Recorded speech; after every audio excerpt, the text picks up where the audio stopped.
Sur les questions de coalition d'acteurs, ce qui est vraiment intéressant, c'est qu'on est dans un contexte au Niger où l'élevage traditionnel est en danger, je dirais, du fait du lait en poudre, du fait aussi d'élevage plus intensif. Il y a une tentation voilà, d'arriver à un type d'élevage différent qui n'est pas l'élevage traditionnel.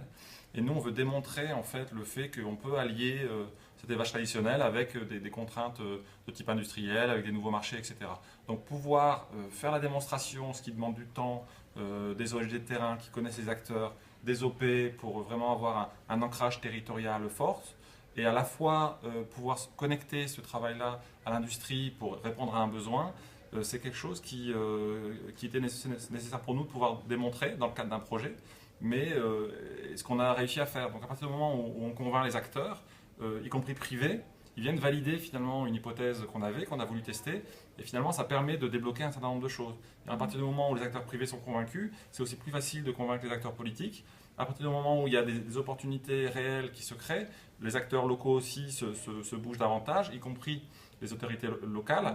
Et donc on est dans un, je dirais, il y a un effet un petit peu de cercle vertueux qui se met en place, où finalement tous les acteurs, à la fois privés, publics, se mettent en place, et où même, effectivement, avec l'évolution, je dirais, des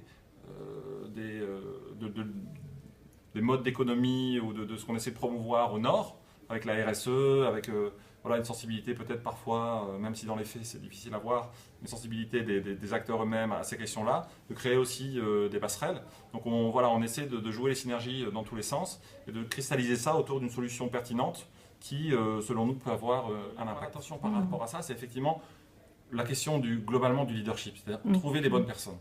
Là, on a un chef de projet, je pense que si on ne l'avait pas lui, je ne suis pas sûr qu'on serait arrivé au même résultat.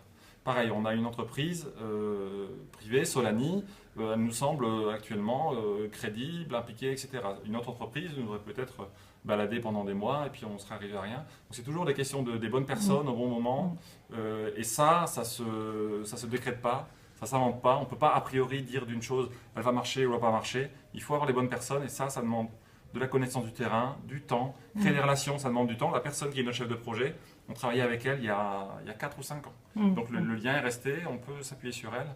Et tout ça, c'est voilà, des relations humaines, etc. Ce n'est pas des choses qui, je veux dire, c'est pas la théorie, ce n'est pas des schémas globaux, c'est du cas par cas, construire des choses et espérer arriver à des résultats pertinent et surtout... Ce matin, c'était des discussions, je dirais, sur des enjeux stratégiques.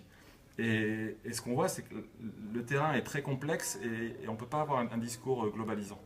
Et le problème du monde du développement, c'est que voilà, il y a des paradigmes, il y a des modes, le tout public, le tout privé, et le tout entreprise. Et aujourd'hui, on va un petit peu vers... on trouve une solution miracle, l'État n'a plus d'argent, ah bah les entreprises en ont, parce que... Aussi, il y a de l'optimisation fiscale et d'autres choses qui font qu'elles ont beaucoup d'argent. Alors, on va chercher cet argent. C'est-à-dire qu'on a dépouillé quelque part l'État. Les entreprises, maintenant, sont en position de force. Et c'est l'acteur miracle qui va résoudre les problèmes du développement. Donc, je pense que, comme pour tout, il y a une solution intermédiaire. Il faut arriver à démontrer ce qu'il faut faire, ne pas se précipiter, je dirais, dans les bras d'un nouvel acteur. Et moi, ce qui me semblait important, c'est être fort aussi sur ce qu'on a pu faire, sur les acquis du monde du développement, pour le faire valoir auprès de ces acteurs et leur dire attention, c'est compliqué, vous n'avez pas forcément la solution et il faut pouvoir travailler ensemble et apporter chacun des compétences et pour essayer d'arriver voilà, à des résultats intéressants.